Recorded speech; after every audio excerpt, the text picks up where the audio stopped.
Since COVID, a lot has changed. The world isn't the same as it used to be, but not exactly in a good way. Everything became gray and pretty much colorless. But so did we. Somewhere along the way, we collectively lost a bit of spark. And if you're honest with yourself, you probably feel it too. Every new year rolls around, and we always hear the same thing. Next year will be my year for real. Except it wasn't. Not in 2023, not in 2024, and it won't be in 2025 either.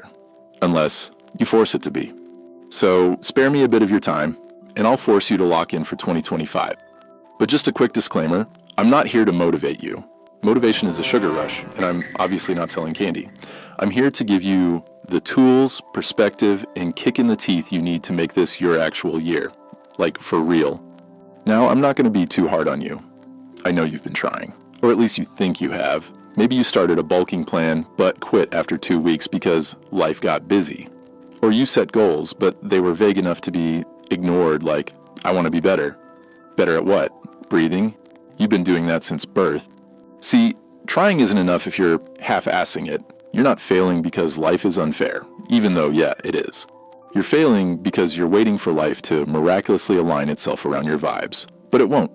You're the one who's got to align themselves with their goals. And to align yourself, you'll need to start where it matters most. Your time. You're probably used to saying, I don't have time. That's funny because you had time to scroll TikTok for 3 hours yesterday. You had time to rewatch the same show for the 4th time because it's absolute cinema. You had time to stare at the ceiling thinking about how you have no time. Did you see it? You have time. You're just bad at using it. If we do the math, you have 24 hours in a day. Let's say you sleep for 8 hours, if you're lucky, work or college for up to 8 as well, and spend 2 hours eating and existing. That leaves 6 hours. Now ask yourself, what am I doing with them? If you can't answer that without stuttering, you found your problem. Look, we live in an era where you can learn literally anything for free, or close to it. Feel like starting a business? There are tutorials, templates, and even AI tools that'll practically walk you through the process. Getting fit or shredded? There are apps, YouTube channels, and communities that'll keep you accountable. Learning a new skill? Platforms like Coursera, Skillshare, or even TikTok, if you're following the right creators, have you covered. So why are you using your phone to scroll aimlessly instead of using it to level up or clicking that subscribe button below this video? Technology isn't the enemy here. You are. Your phone is a tool, but if you treat it like a toy, it'll treat you like a joke. But even then, tools are just tools. They're still pretty useless without a plan. Which brings us to my next point, systems. Saying, I want to save money is cute, but what's your plan? Are you tracking expenses? Automating savings? Or are you just hoping your bank account will surprise you like a physics exam on Monday? The same goes for fitness, learning, relationships, everything. Goals are basically useless without systems. Systems are what make you show up on the days you don't feel like it. They're the boring routines that actually get results. They're the meal preps, the study schedules, the workout plans. They're what separate the people who achieve from the people who talk about achieving. And while we're at it, let's quickly address the ugly grind and why you should embrace it. Most of what will make you successful is not exciting. It's boring. It's repetitive. It's waking up early to work out when you'd rather sleep.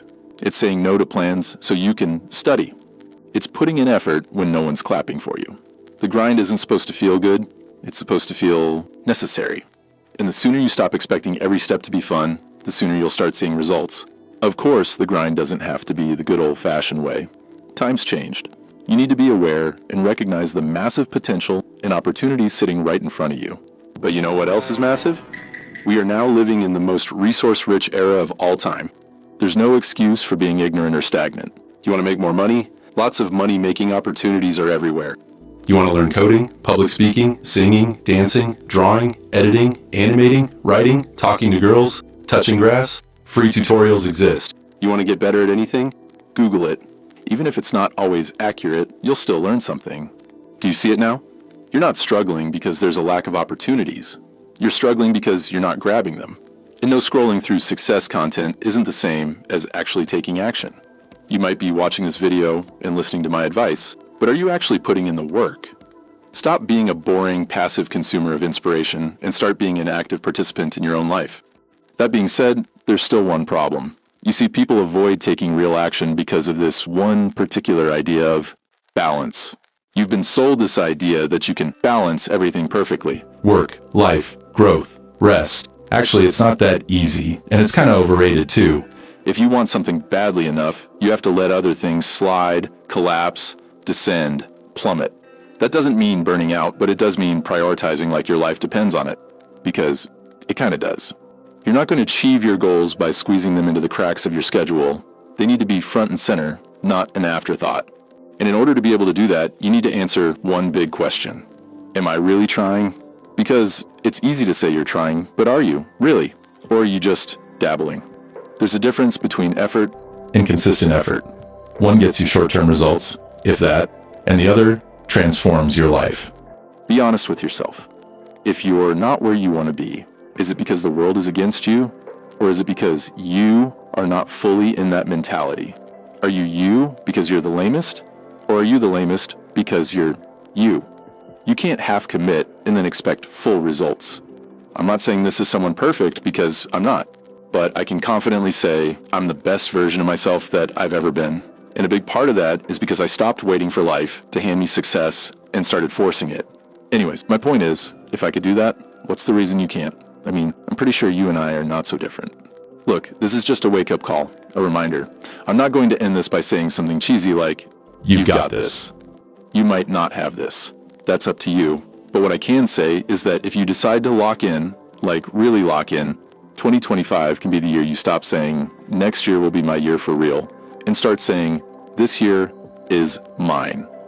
The world isn't going to fix itself for you. It's gray and colorless, and that sucks. But you're smart, you're strong, you're adaptable, and most of all, you're a cutie pie.